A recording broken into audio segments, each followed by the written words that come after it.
Mėlyje, bonjour à tous. Taip sakant, na ką, sveikinuosi su jumis iš saulėto Dubajaus. Ir dabar tai pagalvojau, kad tarp mūsų, tarp manęs ir daugumos tų, kurie žiūri, yra dabar maždaug kokių 50 laipsnių skirtumas. Kreizi, kaip pagalvoju. Seniai tokios žiemos Lietuva nematė ir nepatyriau šiais metais, nes išvažiavom realiai prieš pat didžiuosius šalčius ir net nesupratom jau, ką reiškia tokia žiema, nes iš tikrųjų jinai buvo labai seniai tokia šalta, aš bent net neprisimenu, kada paskutinį kartą. Tai atsisėdau dabar jums įrašyti iš tikrųjų labai svarbaus video. Tema jinai bus apie nerimą, apie skubėjimą, apie tai, kai mums atrodo pastoviai, kad mes niekur nespėjam ir mums visko neužtenka. Vat čia labai susiję iš tikrųjų yra dalykai. Ir pradžiai noriu jūs pakviesti pagalvoti, paanalizuoti savo gyvenimą, kaip dažnai jūs būna tokioj būsenoj, kur atrodo nieko nespėju, negaliu skirti savo laiko netgi kažkokiam ten galbūt praktikom, pakvepuoti sąmoningai bent 5 minutės, pasidaryti kažkokią, nežinau, jogą, į sportą nueit, jau nekalbant apie tai, kad paskaityti kokią knygą, nes atrodo, kad tai yra laiko gaišimas, kad kaip aš dabar ten, nežinau, darysiu tokius dalykus, sėdėsiu, atrodo nieko neveiksiu, kai yra tiek daug dalykų, ką aš turiu padaryti. Man ir taip trūksta laiko, man ir taip trūksta pinigų, man ir taip trūksta, nežinau, rankų, kažką padaryti, kažkur suspėti ir taip toliau. Tai vat apie šitos visus dalykus pakalbėsim. Tai, žinot, čia iš tikrųjų yra tema, kur yra toks gana užburtas ratas. Ir tikiu, kad jūs irgi arba jau tai pastebėjot, arba dabar pagalvosit apie tai ir tai pamatysit. Kad tai yra užburtas ratas. Kad atrodo, mes jaučiam tą tokį nerimą, stresą, įtampą. Ir mes nieko nespėjam, atrodo, tiek darai, daug darai, nes žmonės dažniausiai daro tokie labai daug veiksmų, bet jie vis tiek jaučiasi, kad jie nieko nespėja, arba jie pagal faktą mato, kad jie nepasidaro to, ką jie norėjo pasidaryti, ką jie planavo pasidaryti, arba ką jie būtų norėję suspėti, nes ne visą laiką tai yra iš tikrųjų planuota ir planuojama.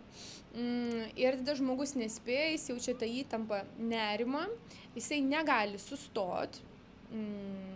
Ir ką reiškia sustoti? Sustoti tai reiškia grįžti į realybę, į čia ir dabar. Tai reiškia pailsėti, atsistatyti, pareflektuoti, kas vyksta, ką aš dabar darau, kur aš dabar esu, kas dabar vyksta, prisikaupti energijos, labai aiškiai pajausti, ko aš dabar noriu, ką man dabar reikia padaryti tiksliai, kad aš gaučiau tam tikrus rezultatus. Ir žmogus jisai to padaryti negali, dėl to, kad pas jį yra labai stiprus nerimas, įtampa, stresas ir jisai nieko su tuo nedaro. Kodėl? Nes jis tiesiog elementariai to nepastebi.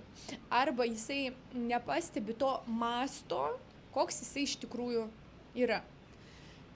Pavyzdys, kad žmogus jisai gali jausti, kad kažkaip lyg blogai jaučiuosi, kad jaučiu, kad streso yra, kad galbūt sunkiau yra užmigti vakarais, nes yra tiesiog 1000 minčių ir atrodo ir taip vėliau einu miegoti, nes nespėju nieko pasidaryti ir tada dar užmigti negaliu, kai jau atsigulu miegoti.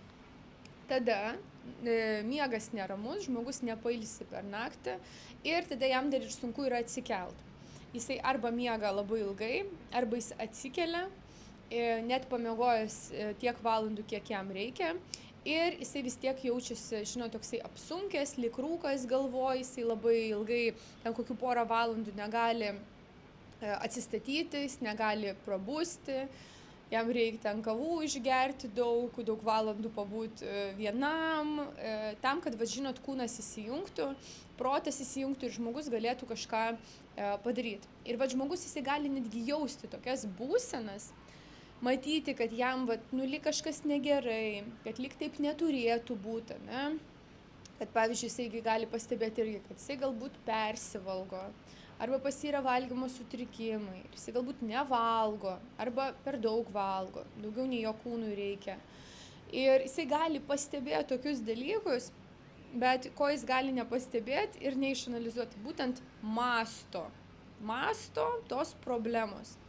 Ir realiai sprendimas yra suvokime to masto problemos, kuri yra mūsų gyvenime. Ir tol, kol žmogus jisai nepastebi, jisai nieko tiesiog elementariai su tuo padaryti negali.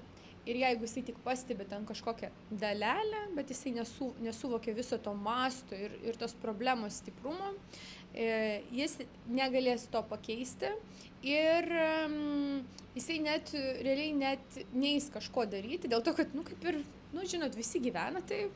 Ir taip, aš kitaip jau visą gyvenimą gyvenu, Agata, kiek save prisimenu, tiek gyvenu. Arba žmogus pasižiūri tai, kad visi aplink mane taip gyvena. Žinot, jeigu norit save paskandinti ir norit realiai gyventi labai, labai nelaimingą gyvenimą, tai lyginkite save su dabartinė aplinka. Čia, yra tiesiog auksinis bilietas į tai, kad gyventi labai nuobodų, paprastą gyvenimą ir ne tai, kad likti kur esat, o dar ir eiti atgal. Lyginkitės su tuo, ką matot aplink save dabar. Tai ir žmogus, jisai sukasi tame užburtame rate. Ir iš užburto rato išėjimo nėra, jeigu kartoti tiesiog tą patį per tą patį, daryti tą patį per tą patį. Neįmanoma nieko pakeisti darant tą patį. Ir koks čia dar yra įdomus dalykas, kad mūsų protas jisai suvokia realybę iš to, kaip mes veikiame.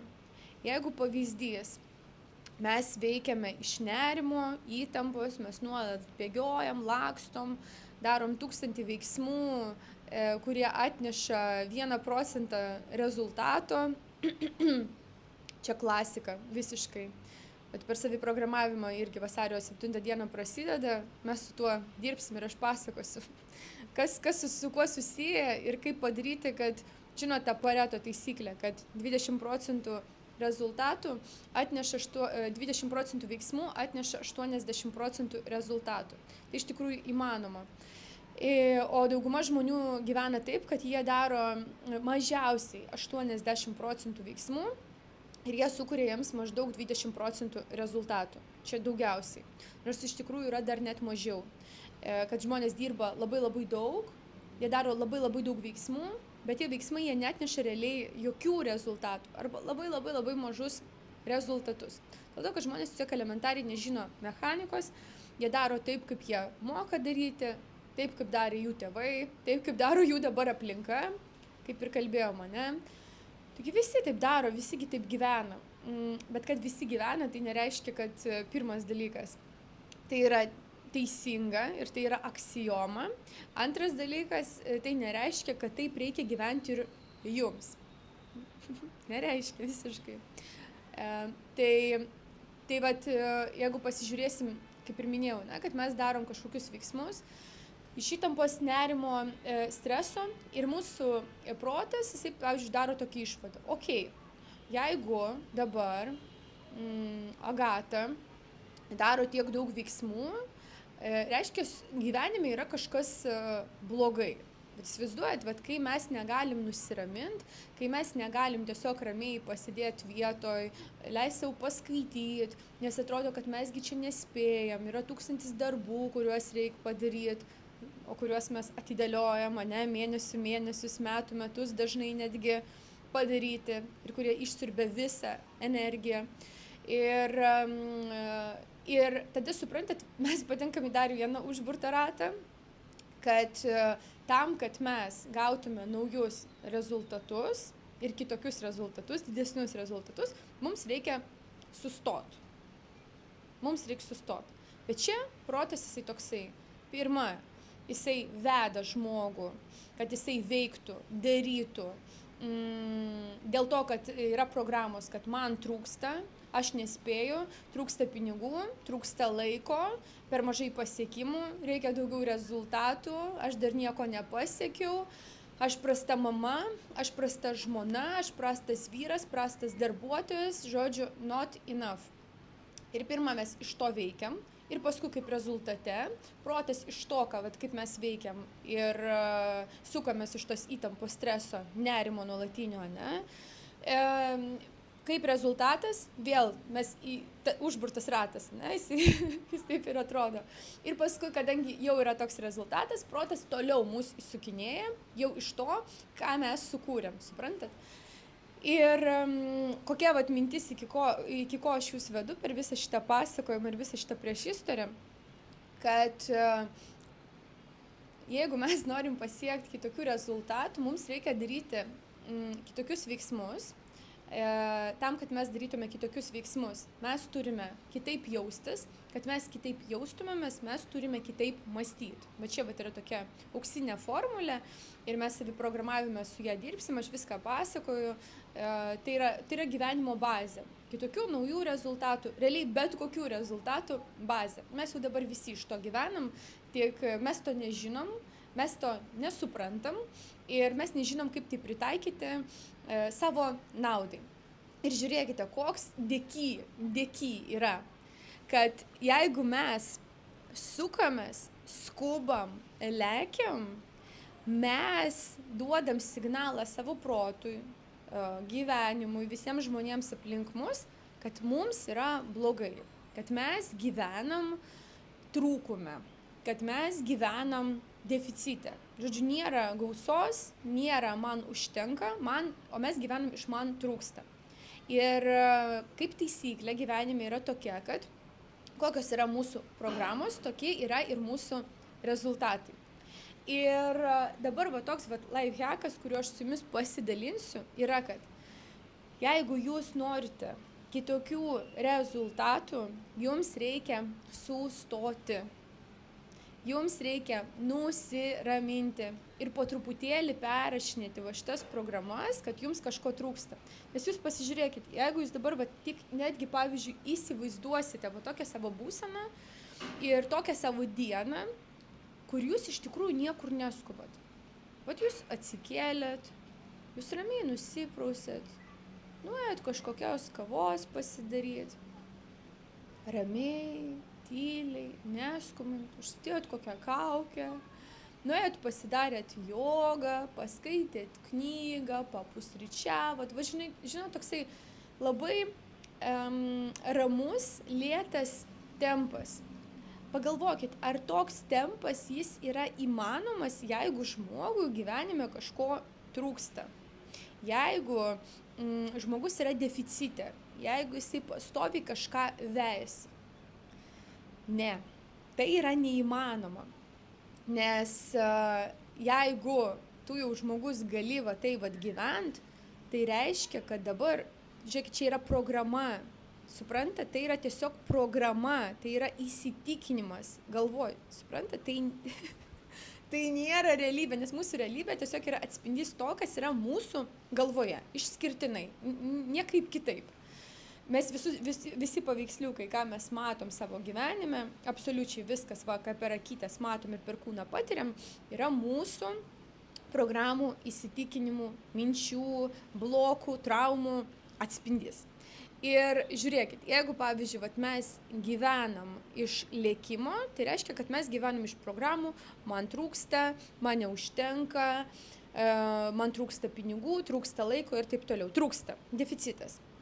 Jeigu tu gyveni iš tokios programos ir pas tavai yra tokios mintis, tokia būsena ir tokie veiksmai, ką tu sukursi? Tu sukursi, kad tau trūks, tau bus mažai, tau neužteks ir tu gyvensi nuolatiniam deficite. Suprantat? Ir atvirkščiai. jeigu tu gyvensi iš tų minčių, kad man iš tikrųjų visko užtenka, man dabar visko užtenka, aš iš tikrųjų esu saugus, man visko užtenka, aš gyvenu gerai, apie tai kalbėsiu, pasakosiu saviprogramavime. Jeigu pas tave yra būsena atsipalaidavusi, rami, tu jauti dėkingumą už tai, ką tu dabar turi, tu jauti meilę sau, kaip rezultatą paskui meilę kitiems, priėmimą, tokia rami, atsipalaidavusi, priimanti būsena. Ir iš tos būsenos tu darai visai kitokius veiksmus, kurie atneša kitokius rezultatus. Pavyzdys, koks tai bus rezultatas, kad tau iš tikrųjų gyvenime visko užteks, tu turėsi pinigų viskam, ko tau reikia, tu turėsi pakankamai laiko ir to laiko bus netgi daugiau nei tau reikia, tu turėsi daugiau laisvo laiko ir tu suspėsi žymiai daugiau. Suprantat? Valandų daugiau neatsiras. Pas visus valandų kiekis jis yra vienodas. Bet kažkaip vieni suspėja vieną kiekį dalykų, kiti suspėja ten 100 kartų mažiau, nors atrodo daro 100 kartų daugiau nei tie pirmieji. Laiko mes turim tiek pat. Kokius turim mes rezultatus ir kaip mes jaučiamės su tais rezultatais, tuose paveiksliukose, kuriuos mes gyvenime savo patiriam, priklauso nuo to, kaip mes mąstom, kaip mes jaučiamės ir ką mes darome. Tai tokias mintis, kuriomis norėjau su jumis pasidalinti, iš tikrųjų yra bazė. Tai yra fundamentalūs dalykai, iš kurių mes kūrėm savo gyvenimą ir tai yra tik tai viena iš dalių, maždaug koks 5/6 projekto, nes projektas bus sudarytas iš 5 susitikimų, online susitikimų. Ir čia bus viena iš temų, kurią pasakosiu ir su kuria dirbsime. Vėliau patikėkite, tai yra tiesiog bazė. Ir mes visi jau nesąmoningai taip veikiame ir įsivaizduokite, kokiu rezultatu mes galim pasiekti, jeigu mes tai realiai suprasim, kaip tai veikia ir kaip mes galim tai valdyti. Nes daugumoje atveju beveik visi žmonės yra savo gyvenimo ne priežastis, o pasiekmes. Suprantat, gyvenimas su jais tiesiog vyksta. Jie jį tiesiog patiria kaip pasiekmę, o ne jie yra priežastis, kurios tą visą rezultatą, tas visas pasiekmes ir sukuria. Tai aš kviečiu jūs tapti priežastim savo gyvenimo, tapti savo gyvenimo kūrėjais, o ne tiesiog pasiekmėms, su kuriais gyvenimas nutinka. Tais, kurie, plaukia tiesiog palei srovę ir jie nesupranta, kodėl vyksta dalykai, kaip tos dalykus valdyti. Čia ne apie kontrolę, čia skirtingi dalykai yra. Kaip tos dalykus ir netgi žmonės valdyti, aplinkybės valdyti ir kurti tai, ko tu nori. Tai jeigu jums atsiliepia šie tikslai ir šie norai, tai galite dar prisijungti prie projekto. Visa informacija bus aprašyme po šiuo video. Tai apkabinu kiekvieną, dėkoju kiekvienam, kuris esate čia su manimi šitam YouTube kanale, būtinai pakomentuokit kažką, parašykit, ką savo pasiemat, man visą laiką labai malonu ir tai padės kanalui augti, o jeigu kanalas auga, tai manęs čia, žinokit, tikrai bus žymiai daugiau. Vėlgi, tas užburtas ratas tik jau teigiamas ir pozityvus. Tai linkiu jums gražaus ryto, dienos, vakaro, siunčiu jums saulytės, nors žinau, kad ir Lietuvoje tos saulytės yra daug, tai siunčiu šilumos, bet ne tiek, oro šilumos, bet šilumos jūsų širdį. Tai apkabinu kiekvieną ir, kaip visada, iki kitų greitų susitikimų.